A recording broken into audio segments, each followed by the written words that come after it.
ಇನ್ನು ನಾನು ತಡ ಮಾಡುವುದಿಲ್ಲ. ನಿನ್ನನ್ನು ಬೇಗನೆ ಸಂಹರಿಸುತ್ತೇನೆ. ಈ ರಣರಂಗದಲ್ಲಿ ನಿನ್ನ ದುಷ್ಟ ದೇಹವನ್ನು ನಾಯಿ ನರಿಗಳು ಎಳೆಯುವಂತೆ ಮಾಡುತ್ತೇನೆ.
ನಿನಗೊಂದು ಸಂತೋಷದ ವಾರ್ತೆ ಇದೆ. ಅಂದರೆ ಆ ದಶಕಂಠನ ಸಂಹಾರವಾಯಿತೆ? ಇಲ್ಲ, ಆ ಕಾರ್ಯ ಇನ್ನೂ ಕೈಗೂಡಿಲ್ಲ. ಮತ್ತಾವ ಸಂತೋಷದ ಸುದ್ದಿ ಇದೆ? ಆ ರಾವಣನ ಸಂಹಾರ ಮಾತ್ರ ನನಗೆ ನಿಜವಾದ ಸಂತೋಷವನ್ನು ಉಂಟು ಮಾಡುತ್ತದೆ. ಸಂಹಾರವಾಗದಿದ್ದರೇನು? ಸಂಹಾರದ ಸಮಯ ಸನ್ನಿಹಿತವಾಗಿದೆ ಸೀತೆ. ಹಾಗಾದರೆ ನನ್ನ ಸ್ವಾಮಿಯ ಶರಾಘಾತದಿಂದ ಆ ದುರುಳ ರಾವಣ ತೀವ್ರವಾಗಿ ಗಾಯಗೊಂಡು ಮರಣಶಯ್ಯೆಯಲ್ಲಿರಬೇಕು.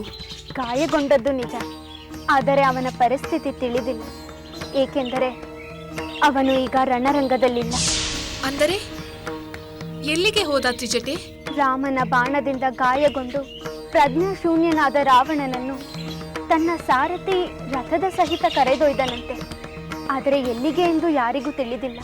ಪಲಾಯನ ಮಾಡಿದ ಆ ದುಷ್ಟನನ್ನು ನನ್ನ ಸ್ವಾಮಿ ಕೊಲ್ಲುವುದಿಲ್ಲ. ಅವನು ಮರಳಿ ರಣರಂಗಕ್ಕೆ ಬರದೆ ಅವನ ವಧೆಯಾಗುವುದಿಲ್ಲ. ನಿಜ ಸೀತೆ, ಅವನು ಮತ್ತೆ ರಣರಂಗಕ್ಕೆ ಬರಬೇಕು. ಬಂದೇ ಬರುತ್ತಾನೆ. ಖಂಡಿತ ರಾಮನಿಂದ ಹತನಾಗುತ್ತಾನೆ. ಯಾವಾಗ ಬರುತ್ತಾನೆ ತ್ರಿಜಟೆ?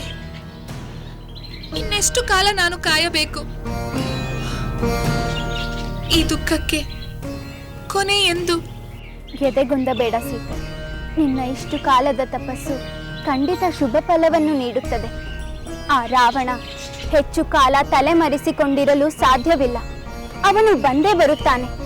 ಬರದಿದ್ದರೂ ವಾನರರು ಅವನನ್ನು ಹುಡುಕದೆ ಬಿಡುವುದಿಲ್ಲ. ನಾನೀಗ ಬರುತ್ತೇನೆ.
ನಾನೆಲ್ಲಿದ್ದೇನೆ?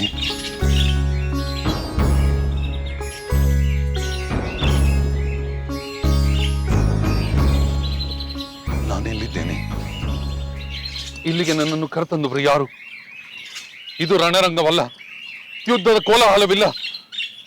ಇಲ್ಲಿಗೆ ಹೇಗೆ ಬಂದೆ? ಮಹಾಪ್ರಭು, ಚಿಂತಿಸಬೇಡಿ. ನೀವೀಗ ರಣರಂಗದಿಂದ ದೂರವಾದ ಸುರಕ್ಷಿತ ಸ್ಥಳದಲ್ಲಿರುವಿರಿ. ರಣರಂಗದಿಂದ ದೂರವೇ? ನನ್ನನ್ನು ಇಲ್ಲಿಗೇಕೆ ಕರೆದುಕೊಂಡು ಬಂದೆ ಸಾರಥಿ? ಪ್ರಭು, ಆ ರಾಮನ ಉಗ್ರ ಬಾಣಗಳಿಂದ ನೀವು ಪ್ರಜ್ಞಾಶೂನ್ಯರಾಗಿದ್ದೀರಿ. ನಿಮ್ಮ ಜೀವ ಉಳಿಸಬೇಕೆಂದು ನಾನು ನಿಮ್ಮನ್ನು ಇಲ್ಲಿಗೆ ಕರೆದುಕೊಂಡು ಬಂದೆ. ಎಂಥ ಕೆಲಸ ಮಾಡಿದೆ ಸಾರಥಿ? ಶತ್ರುಗಳ ಮುಂದೆ ನಾನು ಹೇಡಿಯಂತೆ ಪಲಾಯನ ಮಾಡಿದೆ ಎಂದು ಭಾವಿಸುವಂತೆ ಮಾಡಿದೆಯಲ್ಲ. ನಾನೇನು ಕೈಲಾಗದವನೆಂದುಕೊಂಡೆಯಾ? ಪರಾಕ್ರಮ ಶೂನ್ಯನೆಂದುಕೊಂಡೆಯಾ? ಆ ರಾಮನ ಬಾಣಗಳಿಗೆ ಸುಲಭವಾಗಿ ಸಾಯುವನೆಂದುಕೊಂಡೆಯಾ? ಖಂಡಿತ ಇಲ್ಲ ಪ್ರಭು. ನಿಮ್ಮ ಶೌರ್ಯ ಪರಾಕ್ರಮಗಳ ಬಗ್ಗೆ ನನಗೆ ಕಿಂಚಿತ್ತೂ ಸಂಶಯವಿಲ್ಲ. ಆದರೆ ಪರಿಸ್ಥಿತಿ ಹಾಗಿತ್ತು. ಪ್ರಜ್ಞಾಶೂನ್ಯರಾದ ನೀವು ಆ ರಾಮ ಬಾಣಗಳಿಗೆ ಸುಲಭವಾಗಿ ಬಲಿಯಾಗಬಾರದೆಂದು ನಾನೇ ಹೀಗೆ ಮಾಡಿಬಿಟ್ಟೆ. ಯುದ್ಧವೆಂದ ಮೇಲೆ ಗಾಯಗೊಳ್ಳುವುದು, ಪ್ರಜ್ಞೆ ಕಳೆದುಕೊಳ್ಳುವುದು, ಕಡೆಗೆ ಪ್ರಾಣವನ್ನು ಬಿಡುವುದು ಸಹಜ. ಅದರ ಅರಿವಿಲ್ಲದೆ ನಾನು ಮೂರ್ಛೆಯಿಂದ ಎಚ್ಚೆತ್ತುಕೊಳ್ಳುವವರೆಗೂ ಕಾಯದೆ ಅನರ್ಥ ಮಾಡಿಬಿಟ್ಟೆ ಸಾರಥಿ. ನನ್ನ ಕೀರ್ತಿಗೆ ಕಳಂಕ ತಂದು ಬಿಟ್ಟೆ. ಕ್ಷಮಿಸಿ ಪ್ರಭು, ನನ್ನ ಉದ್ದೇಶ ಅದಾಗಿರಲಿಲ್ಲ. ಅಲ್ಲ, ಆ ರಾಮನ ಮುಂದೆ, ಆ ವಾನರನ ಮುಂದೆ ನನ್ನ ಯೋಗ್ಯತೆ ಏನಾಗುವುದೆಂದು ಸ್ವಲ್ಪವೂ ಯೋಚಿಸಲಿಲ್ಲವೇ ಸಾರಥಿ? ನನ್ನ ಶತ್ರುವಿನ ಮುಂದೆ ನಾನು ರಣರಂಗವನ್ನು ಬಿಟ್ಟು ಬಂದರೆ ಅದರ ಅರ್ಥ ಏನೆಂದು ಗೊತ್ತೇ ನಿನಗೆ? ನನ್ನಿಂದ ಅಪರಾಧವಾಗಿದ್ದರೆ ದಯವಿಟ್ಟು ಕ್ಷಮಿಸಿ ಪ್ರಭು. ಅಥವಾ ಶತ್ರುವಿನ ಪುರಸ್ಕಾರಕ್ಕೆ ಮರುಳಾಗಿ ಇಂತಹ ಕಾರ್ಯವನ್ನು ಮಾಡಲಿಲ್ಲ ತಾನೇ? ಇಲ್ಲ ಪ್ರಭು, ನಾನು ಅಂಥ ದ್ರೋಹಿ ಅಲ್ಲ. ಈಗ ತಡ ಮಾಡದೆ ನನ್ನನ್ನು ರಣರಂಗಕ್ಕೆ ಕರೆದುಕೊಂಡು ಹೋಗು. ನಿನಗೆ ಪ್ರಾಣ ಭಯವಿದ್ದರೆ ನನ್ನ ಕಣ್ಣೆದುರಿಂದ ತೊಲಗಿ ಹೋಗು. ಇಲ್ಲ ಪ್ರಭು, ನನಗೆ ಭಯವಿಲ್ಲ. ನಿಮ್ಮ ನಿಷ್ಠೆಯಲ್ಲಿ ಕಿಂಚಿತ್ತೂ ಕಡಿಮೆಯಾಗಿಲ್ಲ. ನಿಮ್ಮ ಆದೇಶವನ್ನು ನಾನು ಪಾಲಿಸುತ್ತೇನೆ. ಆದರೆ ನಾನು ಪ್ರಾಣ ರಕ್ಷಣೆಯ ಆತುರದಲ್ಲಿ ಹಾಗೆ ನಡೆದುಕೊಂಡೇನೆ ವಿನಃ ಬೇರೆ ಯಾವ ದುರುದ್ದೇಶದಿಂದಲೂ ಇಲ್ಲ. ಜೊತೆಗೆ ಅಪಶಕನಗಳು ನಿಮಗೆ ಪ್ರಾಣಾಪಾಯವಿದೆ ಎಂದು ಸೂಚಿಸುತ್ತಿದ್ದವು. ಶಕುನಗಳಿಗೆ ಹೆದರಿ ಯುದ್ಧ ವಿಮುಖನಾಗುವ ಹಳ್ಳೆದೇವನಲ್ಲ ಈ ರಾವಣ. ಕೂಡಲೇ ರಥವನ್ನು ರಣರಂಗಕ್ಕೆ ಚಲಿಸು. ಅಪ್ಪಣೆ ಪ್ರಭು.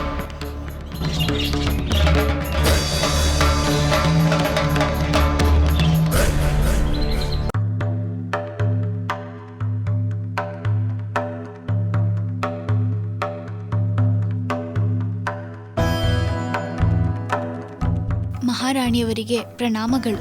ಸಖಿ, ಯುದ್ಧದ ವಾರ್ತೆ ಏನು? ನಮ್ಮ ಪ್ರಭುಗಳು ಕ್ಷೇಮದಿಂದಿರುವರಲ್ಲವೇ? ಅದು ತಿಳಿಯದು ಮಹಾರಾಣಿ. ಅಂದರೆ ಪ್ರಭುಗಳು ರಣರಂಗದಲ್ಲಿ ಇಲ್ಲವಂತೆ. ಮತ್ತೆಲ್ಲಿ ಹೋದರು? ರಾಮ ಬಾಣಗಳಿಂದ ಗಾಯಗೊಂಡು ಪ್ರಜ್ಞಾಶೂನ್ಯರಾದ ಅವರನ್ನು ಸಾರಥಿ ರಣರಂಗದಿಂದ ಕರೆದೊಯ್ದನಂತೆ. ಅಯ್ಯೋ, ಗಾಯಗೊಂಡವರನ್ನು ಅರಮನೆಗೆ ಕರೆತರದೆ ಆ ಸಾರಥಿ ಎಲ್ಲಿಗೆ ಕರೆದೊಯ್ದ? ನನಗೆ ಚಿಂತೆಯಾಗಿದೆ ಸಖಿ. ಅವರಿಗೆ ಈಗ ಉಪಚಾರದ ಅಗತ್ಯವಿದೆಯಲ್ಲವೇ? ಹೌದು ಮಹಾರಾಣಿ.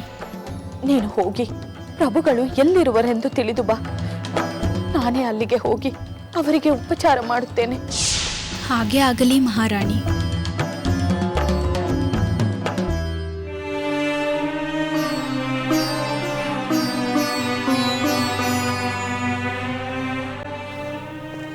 ಪರಮೇಶ್ವರ, ದಯಮಾಡಿ ನನ್ನ ಸ್ವಾಮಿಯನ್ನು ರಕ್ಷಿಸು ತಂದೆ.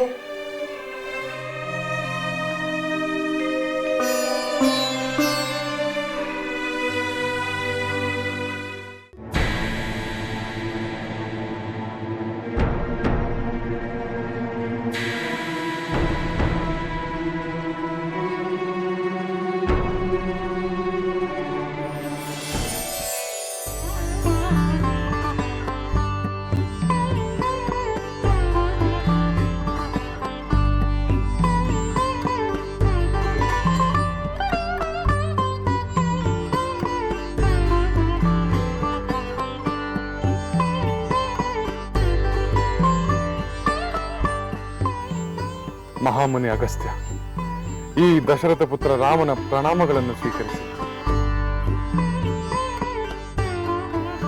ನಿಮ್ಮ ದರ್ಶನದಿಂದ ನಾನು ಪುನೀತನಾದೆ. ಹೇಳಿ, ನನ್ನಿಂದ ಏನಾಗಬೇಕು ಮುನೀಂದ್ರ? ಮಹಾಬಾಹು ರಾಮಚಂದ್ರ, ನಿನ್ನಿಂದ ಸೇವೆಯನ್ನು ಪಡೆಯಲು ಬರಲಿಲ್ಲ. ನನ್ನಿಂದ ನಿನಗೆ ಒಳಿತಾಗಲಿ ಎಂದು ಬಂದಿದ್ದೇನೆ.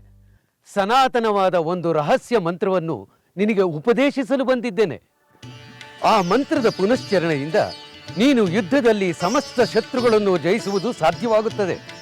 ಮಹಾಮುನಿ, ತಮ್ಮ ಕಾರುಣ್ಯಕ್ಕೆ ನಾನು ಕೃತಜ್ಞನಾಗಿದ್ದೇನೆ.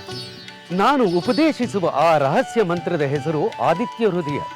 ಅದನ್ನು ಪಠಿಸುವುದರಿಂದ ಶತ್ರು ನಾಶವಲ್ಲದೆ ಪುಣ್ಯಲಾಭವೂ ಉಂಟಾಗುತ್ತದೆ. ಆ ಪರಮ ಪಾವನವಾದ ಮಂತ್ರವನ್ನು ಪಠಿಸುವುದರಿಂದ ಈ ನಿರ್ಣಾಯಕ ಯುದ್ಧದಲ್ಲಿ ಜಯ ಖಂಡಿತ ಸಾಧ್ಯವಾಗುತ್ತದೆ. ಧನ್ಯೋಸ್ಮಿ ಮುನೀಂದ್ರ, ಧನ್ಯೋಸ್ಮಿ. ಅಗಣಿತ ಕಿರಣಯುಕ್ತ ಜ್ಞಾನಪ್ರದಾಯಕವಾದ ಜ್ಯೋತಿ ಸ್ವರೂಪನಾದ ಲೋಕಕ್ಕೆ ಬೆಳಕನ್ನು ನೀಡುವ ಆ ಭಾಸ್ಕರನನ್ನು ಆರಾಧಿಸುವ ಈ ಮಂತ್ರವನ್ನು ಧರಿಸುವ ಮತ್ತು ಸಿದ್ಧಿಸಿಕೊಳ್ಳುವ ಶಕ್ತಿ ಇರುವುದು ನಿನ್ನಂಥವರಲ್ಲಿ ಮಾತ್ರ ರಾಮಚಂದ್ರ. ಮುನೀಂದ್ರ, ನಾನು ಬೇಡದೆ ತಾವೇ ಸ್ವತಃ ಬಂದು ನನಗೆ ಕೃಪೆ ತೋರುತ್ತಿರುವುದು ನನ್ನ ಸೌಭಾಗ್ಯ. ತಮ್ಮ ಕೃಪೆಯಿಂದ ಲೋಕ ಕಲ್ಯಾಣದ ಕಾರ್ಯದಲ್ಲಿ ನನ್ನ ಕಿಂಚಿತ್ ಸೇವೆ ಸಲ್ಲಿಸಲು ಸಾಧ್ಯವಾಗುತ್ತಿದೆ. ಅದೇ ನನಗೆ ಪರಮ ಸಂತೋಷ. ನಾನು ಸಿದ್ಧನಾಗಿದ್ದೇನೆ ಮುನೀಂದ್ರ. ತಾವು ದಯಮಾಡಿ ಉಪದೇಶಿಸಬೇಕು. ಆದಿತ್ಯ ಹೃದಯಂ ಪುಣ್ಯಂ ಆದಿತ್ಯ ಹೃದಯಂ ಪುಣ್ಯಂ ಸರ್ವಶತ್ರು ವಿನಾಶನಂ ಸರ್ವಶತ್ರು ವಿನಾಶನಂ ರಶ್ಮಿಮಂತಂ ಸಮುದ್ಯಂತಂ